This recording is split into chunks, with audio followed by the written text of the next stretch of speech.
The moment the fabric tore, the music died. It wasn't loud, just a sharp rip like a warning. Every voice in O'Malley's bar froze mid-laugh, mid-curse, mid-sip. Glasses hovered in the air. Chairs scraped to a stop. And behind the counter, a young waitress named Emily Carter stood very still, her eyes wide, her breath locked in her chest, while a biker's fist remained clenched in the remains of her uniform. No one moved because no one understood yet what they were seeing. The biker was called Logan Pierce, a broad-shouldered man with a leather vest heavy with patches and a temper that had been building since his third whiskey. He'd come in with a group, loud and restless, filling the bar with the smell of oil and road dust. Emily had served them the same way she served everyone, polite, quick, careful. But when she asked Logan to lower his voice around a nearby family, something in him snapped.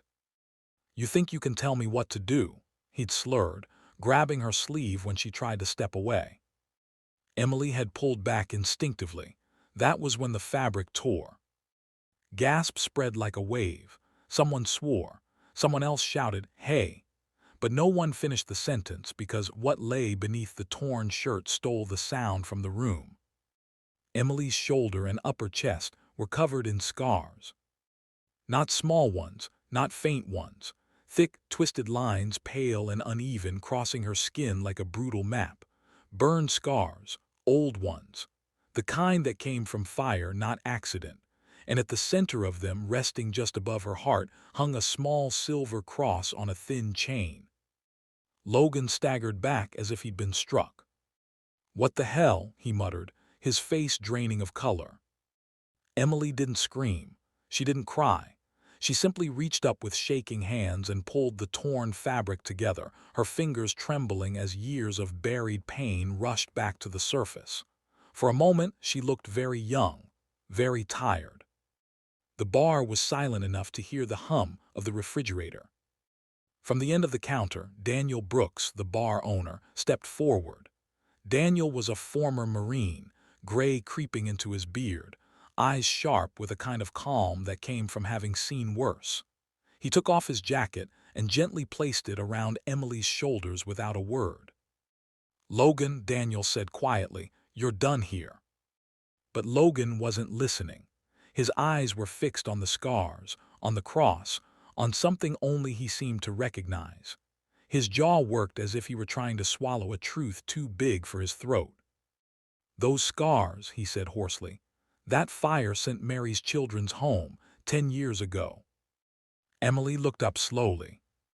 "You were there," she said, not as a question but as a realization. Logan's knees hit the floor. The sound was heavy, final. 10 years earlier, a fire had torn through St. Mary's, an old orphanage on the edge of town. The news had called it an electrical fault. 3 children were injured. 1 caretaker died. A volunteer biker group had helped evacuate nearby buildings that night, arriving before the fire trucks.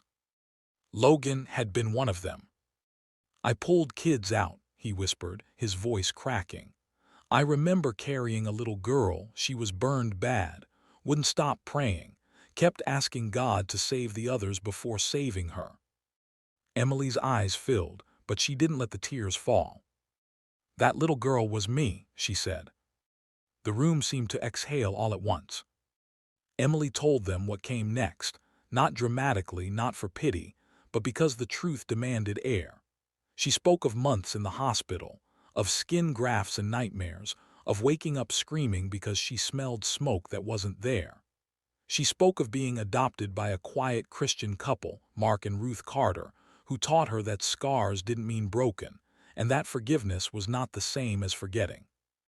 She spoke of working 2 jobs to put herself through nursing school, of waitressing nights to pay tuition, of wearing long sleeves even in summer because people stared. "And I spoke of the cross," she said softly, touching the necklace, "because I promised God that if I lived, I'd live for something more than anger." Logan's shoulders shook. Tears streamed down his face, cutting clean lines through the dust and regret. "I saved you," he said almost to himself.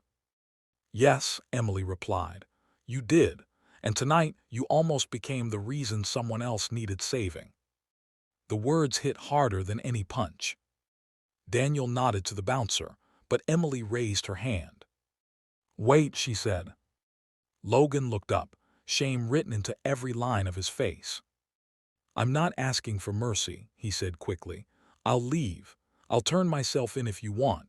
I crossed a line I never should have touched." Emily studied him for a long moment. She saw not just the man who hurt her, but the man who once ran into fire for strangers. The man who had lost his way somewhere between then and now. "You need help," she said. "Not excuses, not alcohol, help." Logan nodded. "I know." Daniel still made him leave. Consequences mattered. The police were called. Logan didn't resist.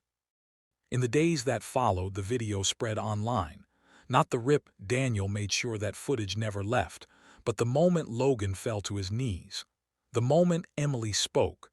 Millions watched. Opinions clashed. Some demanded punishment. Others spoke of redemption.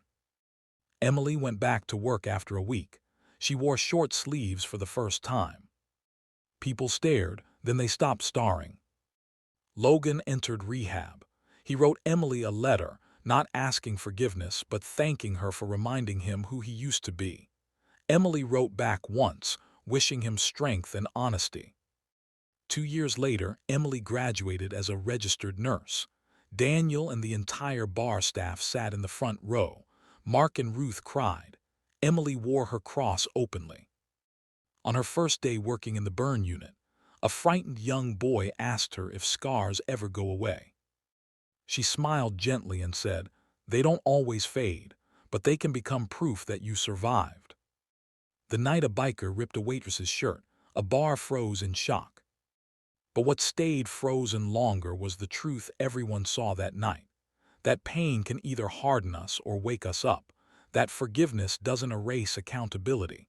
And that sometimes the greatest miracle isn't being saved from the fire, but choosing not to be